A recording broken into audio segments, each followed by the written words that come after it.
ఇవాళ మన జీవనశైలి ఎప్పటికప్పుడు మారిపోతుంది. నాజూకు తిండ్లకు అలవాటు పడుతూ సాంప్రదాయిక ఆహారాల్ని మర్చిపోతున్నాం. గాడి తప్పిన ఆహారపు అలవాట్ల ఫలితంగా మన జీర్ణ మండలం పైన, ప్రత్యేకించి పెద్ద పేగుపైన చాలా తీవ్రంగా ప్రభావం ఉంటుంది. పీచు లేని అతిగా శుద్ధి చేసిన ఆహారాలను అధికంగా తీసుకునే అలవాటు ఫలితంగా పెద్ద పేగులో చిన్న చిన్న తిత్తులు పుట్టుకొస్తున్నాయి. వైద్య పరిభాషలో డైవర్టిక్యులోసిస్గా పిలిచే ఈ సమస్యకు పరిష్కార మార్గాల గురించి ఇప్పుడు తెలుసుకుందాం.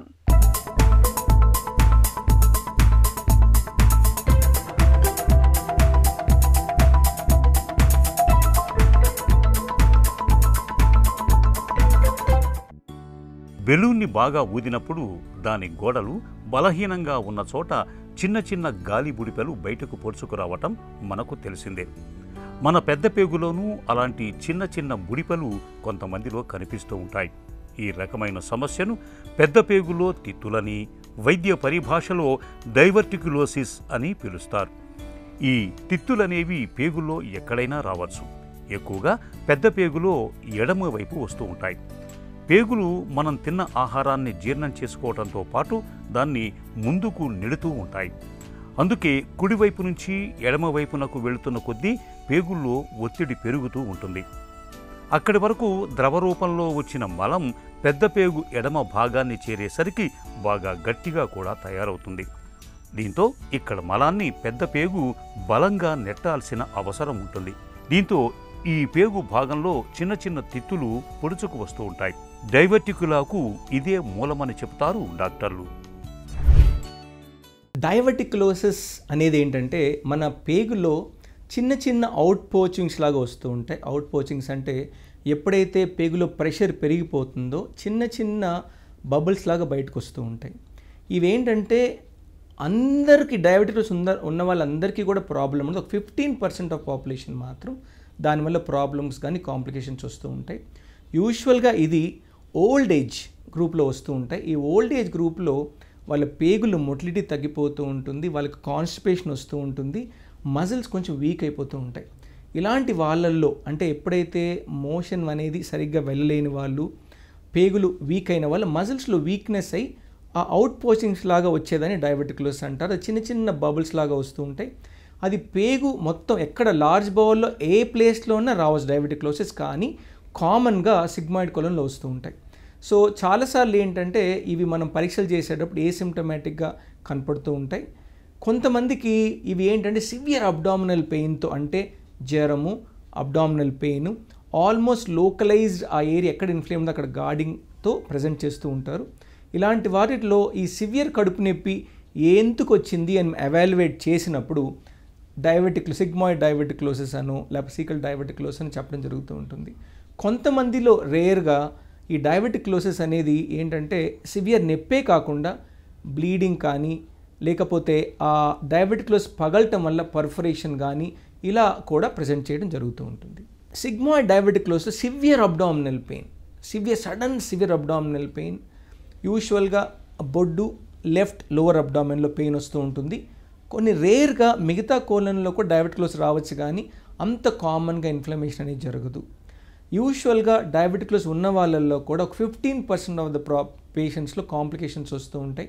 వీళ్ళలో right left lower abdominal severe abdominal pain, fever, ఏమి తినలేకపోవటము, లూజ్ మోషన్స్ కూడా ఒక్కొక్కసారి అవుతూ ఉంటాయి. ఏం తిన్నా కానీ కడుపు నొప్పితో తినలేకుండా అయిపోతూ ఉంటారు. పెద్ద పేగులో తిత్తులనేవి చాలా మందిలో ఉంటాయి. ఇవి ఉన్నట్లు పైకేమీ తెలియదు, ఎలాంటి బాధలు ఉండకపోవచ్చు. ఇతరత్ర జబ్బుల నిర్ధారణ కోసం చేసే కొలనోస్కోపీ, ఎండోస్కోపీ వంటి పరీక్షల్లో అనుకోకుండా బయటపడుతూ ఉంటాయి. పేగుల్లో తిత్తుల మూలంగా తక్షణ సమస్యలేవి ఉండకపోవచ్చు, కానీ నిత్యం మనం తీసుకునే ఆహారం ఈ తిత్తుల్లో చిక్కుబడే అవకాశం ఉంటుంది. ఇలాంటప్పుడు వాటిలోకి బ్యాక్టీరియా చేరి ఇన్ఫెక్షన్లు తలెత్తుతూ ఉంటాయి. పెద్ద పేగులో తిత్తులు ఉన్నప్పుడు సాధారణంగా పొట్టలో ఎడమవైపు నొప్పి తరచుగా వస్తూ ఉంటుంది. అయితే విరేచనాలు లేదంటే మలబద్ధకంతో బాధపడుతూ ఉంటారు. అప్పుడప్పుడు మలంలో రక్తం పడుతూ ఉంటుంది. 50 ఏళ్లు పైబడిన వారిలో ఇలా పొట్టలో ఎడమవైపు నొప్పి వేధిస్తున్నప్పుడు అందుకు చాలా వరకు పేగుల్లో తిత్తులే కారణంగా ఉండే అవకాశం ఉంటుంది. డయాబెటిక్లోసిస్ వచ్చినప్పుడు అబ్డామిన్ పెయిన్ సివియర్గా వచ్చినప్పుడు ఏంటంటే దాన్ని మనం యాంటీబయాటిక్స్ ఇచ్చేసి బౌల్ రెస్ట్ ఇస్తాము. రెస్ట్ ఇవ్వటమే కాకుండా ఈ కాన్స్టిపేషన్ అవాయిడ్ చేయడం చాలా చాలా ఇంపార్టెంట్. అంటే మోషన్ చాలా ఫ్రీగా వెళ్ళిపోవటము. చాలా ఈ డయాబెటిస్ ఉన్న వాళ్ళల్లో అంటే ఏజ్ ఒకటి, ఆల్కహాల్ స్మోకింగ్ చేసేవాళ్ళు, ఎక్కువ fatty food, non vegetarian diet ఎక్కువ తీసుకొని అంటే మోషన్ చాలా స్టిక్కీగా వెళ్ళటము, అతుక్కొని వెళ్ళటము, ఫైబర్ అసలు సరిగ్గా తీసుకోరు, వాటర్ సరిగ్గా తాగరు, ఫ్రీక్వెంట్గా వీళ్ళు కాన్స్టిపేషన్స్ వస్తూ ఉంటాయి. ఇలాంటి వాళ్ళకే ఇలా సివియర్ అబ్డామినల్ పెయిన్, డయాబెటిక్స్ అనేది వస్తూ ఉంటాయి. ఈ వచ్చిన వాళ్ళకి మనం ఫస్ట్ ఏంటంటే ఈ సివియర్ యాంటీబయాటిక్ ఇచ్చి చూస్తాం. యాంటీబయాటిక్స్తో చాలామంది సెటిల్ అయిపోతూ ఉంటారు. కొంతమందికి ఏంటంటే ఈ డయాబెటిక్లోసిస్తో పాటు సివియర్ ఇన్ఫ్లమేషన్ వచ్చి పర్ఫరేట్ అవుతాం జరుగుతూ ఉంటాయి. పర్ఫరేట్ అయినప్పుడు అది ఎమర్జెన్సీ. కొన్ని సార్లలో ఏంటంటే పర్ఫరేట్ అయిపోయి పక్కన పేగు దాని మీద పడి దాన్ని పర్ఫరేషన్ సీల్ ఆఫ్ చేస్తూ ఉంటాయి. కొన్నిసార్లు ఏంటంటే పెద్ద పేగు చిన్న పేగుకి ఫిస్టులైజేషన్ అంటే కనెక్షన్ అయిపోతూ ఉంటాయి.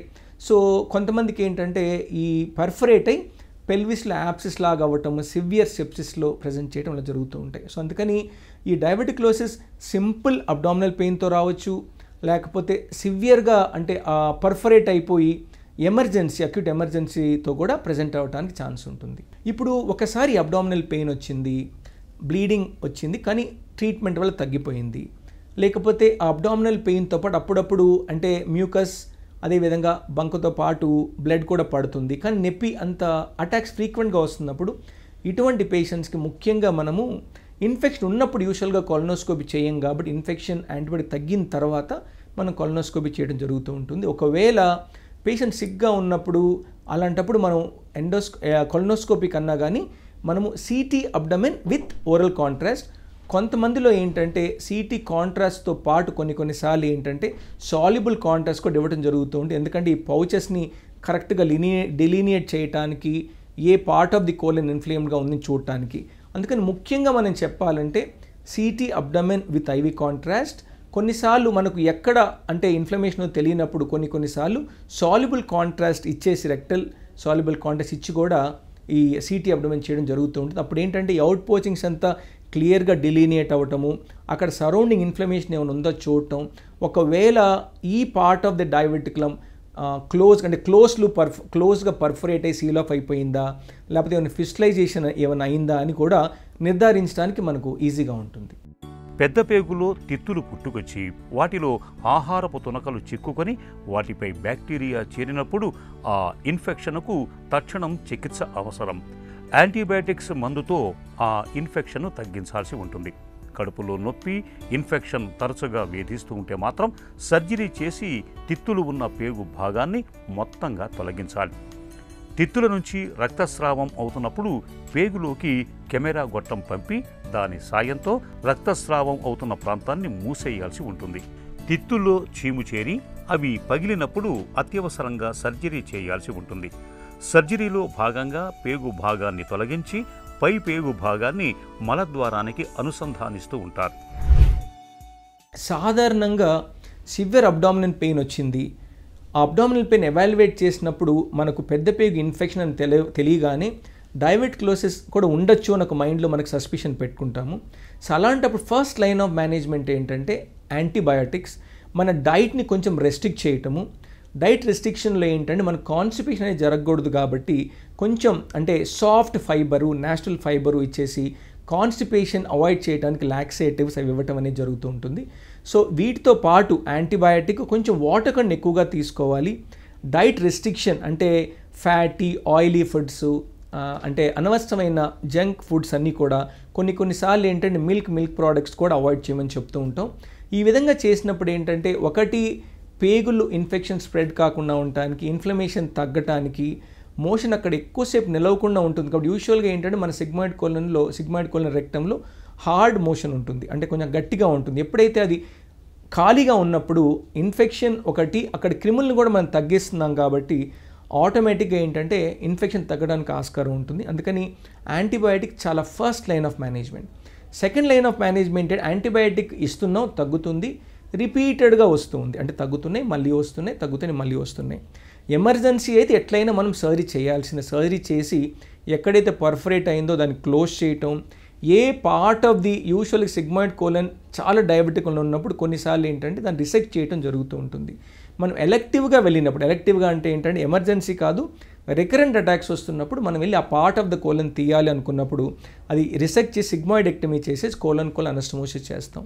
కొన్ని సిచ్యువేషన్స్లో ఏంటంటే ఎమర్జెన్సీగా వచ్చి పర్ఫరేట్ అయిపోయి, అంటే కొలానిక్ పర్ఫరేషను లేకపోతే ఫిస్టలైజేషన్, అంటే ఈ పర్ఫరేషన్ ఇంకొక పేకోడ్ కనెక్షన్ ఉన్నప్పుడు హార్ట్మెంట్ ప్రొసీజర్ చేస్తాం. దాన్ని ఏంటంటే colon part of the colon మాత్రం ఏదైతే ఇన్ఫ్లమేషన్ ఉందో అది తీసేసి కోలన్ని బయటకు తీసుకొచ్చేసి ఇన్ఫ్లమేషన్ అంతా తగ్గిన తర్వాత ఒక 3 to 6 months తర్వాత ఆ పేగులు మళ్ళీ కలపడం అనేది జరుగుతూ ఉంటుంది. ముఖ్యంగా మనం చేయాల్సింది మన లైఫ్ స్టైల్ మార్చుకోవాలంటే స్మోకింగ్, ఆల్కహాల్ తగ్గించుకోవాలి.